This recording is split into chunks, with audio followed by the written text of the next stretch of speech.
guys, this is going to be the tutorial for the card switch that I did not too long ago because it finally got 60 views, so I'm going to be teaching the tutorial. But what we're going to be using for the, obviously we're going to be, the main focus is the switch and not what you're doing otherwise to cover the action of the palm and that sort of thing. But what we're going to be using is the X card. That will be the fake card, and this will be the one that is being switched in with this palm. Now, how to do the palm is actually very simple. A lot of people like to keep a deep gambler's palm and do the switches that way. I don't personally like to do that. I like to have my palm a little bit higher up, lined up with my joints here instead of down here.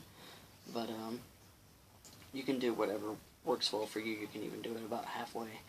It's just I find comfortable to be up a little bit higher, but it also causes a little bit more flash, so you can keep it down about here, because that's about perfect for the cover and being comfortable. But how to do it, it's almost like a thumb pinch, like a gambler's cop, like this, like you're going to take it off to the side of the table, but you have your thumb pinch like so, and in between your first and your thumb of your right-handed, if you're right-handed, but if you're left-handed, then obviously it'll be with your left hand. Then with the pip corner, you're going to keep it in between your pinky and your ring finger, clipped like so. So now, and you have it buckled outwards, not inwards like this, but outwards like this. And it provides a lot of cover, your hand looks very natural, and that sort of thing. But how to do the switch is like so. You have your X card, and you have your switched in card, which is usually the spectator's chosen card. Now how you approach is you want the card to be facing directly vertical and then slanted just slightly to the left. Now as you approach, you're going to let go of your thumb. So now it's just pinched between your ring and pinky. But this is happening as you approach the X card. You let go. But you're going to let go as you approach, and you're going to slide your chosen card underneath the X card, and then regrip to where you're gambler palming both of these cards. Now there's two different options you have of actually unsquaring these cards and actually switching it in.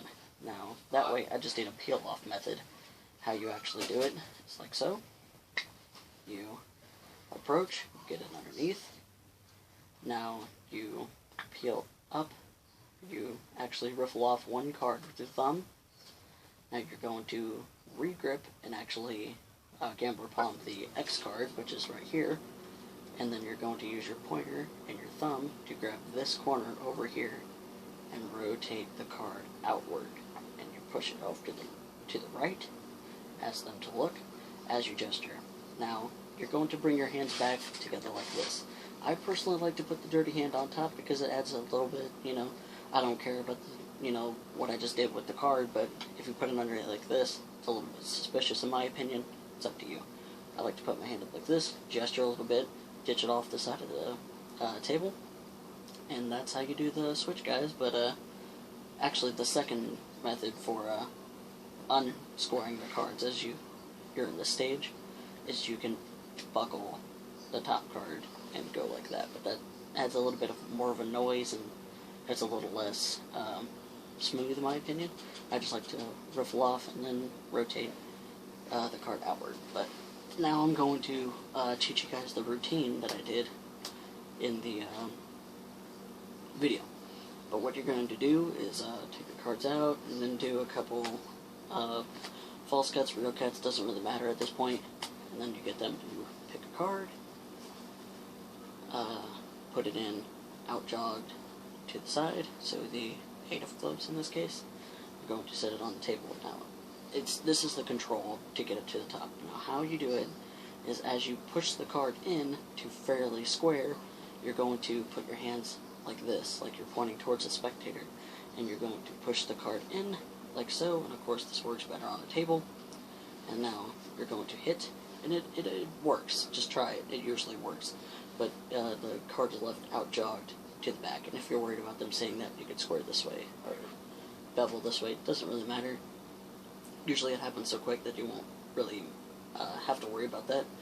But since the card is out jug, you're going to approach the deck with your right hand, push down on the chosen card, pull off to the right, so now their card is here, and then you riffle, make sure to leave that card last from the left hand side or the right hand side, whichever side you choose to use, and do a couple false shuffles or running cuts, whatever you want to do, or another shuffle.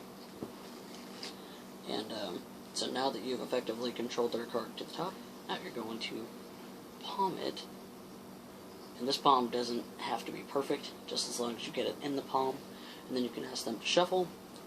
Now, since you're in a classic palm, what you're going to have to do is you're going to have to re-grip into the gambler's palm, which is a subtle difference. It's not really all that, it's not a move, really, you just kind of do it.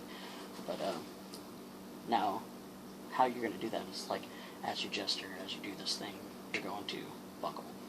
Now you're going to push this down with your pointer fingers and that sort of thing, and then buckle as you normally would. And then you're going to use your left hand, get them to cut the cards, mix the cards, do whatever, slide out a card, an X card, whichever card, just tell them, push out whichever card you think is yours, because that adds a little bit of a nice effect later on whenever you actually do show them that it was their card. But X card, switching card. You do the switch, as taught earlier, you gesture, do whatever you want. Does not really matter at this stage. Now, you can either ditch it off the table, or you can put it on top, give it a real cut, and then a couple false cuts if you want to. And then, that's how you switch in the card, guys. That's the tutorial for the Switch. I hope you guys enjoyed it, and I'll be getting back to you pretty soon with the second deal, which you should check out here in a little bit. I'll be posting that in about half an hour or so after I'm done filming it and editing and all that sort of thing. But I hope you guys enjoy, subscribe, and there'll be a lot more cool stuff to come. See you guys later.